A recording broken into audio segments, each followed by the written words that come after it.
Artificial intelligence అనేటువంటిది మీరు అన్నట్టు హెల్త్ కేర్లో కానివ్వండి, అగ్రికల్చర్లో కానివ్వండి, ఆల్ ఏరియాస్కి డెవలప్మెంట్ అనేటువంటిది ఫాస్ట్ పేస్లో జరుగుతోంది.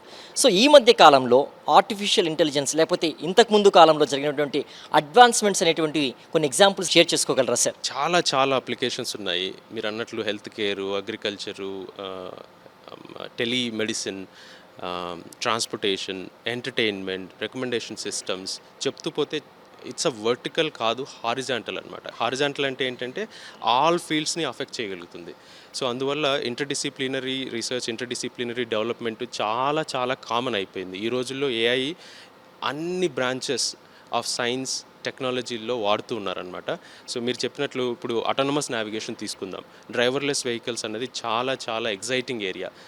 You can't even imagine how intelligent the machine needs to be. తనంతా తాను నావిగేట్ చేసుకుంటూ ఆబ్స్టికల్స్ని అవాయిడ్ చేసుకుంటూ వెళ్ళాలి, గూడ్స్ని డెలివర్ చేయాలి, లేదా జనాల్ని ఒక ప్రాంతం నుంచి ఒక ప్రాంతానికి తీసుకెళ్ళాలి అంటే చాలా చాలా కష్టమైన పని. బట్ టుడే శాన్ ఫ్రాన్సిస్కోలో చాలా క్యాబ్స్ డ్రైవర్లెస్గా రన్ అవుతున్నాయి. అలాగే ఇప్పుడు మనం ప్రతిరోజు మొబైల్ ఫోన్ చూస్తుంటాం. మనకు వచ్చే రికమెండేషన్స్ కానీ, మనం గూగుల్ మ్యాప్స్ వాడతాము.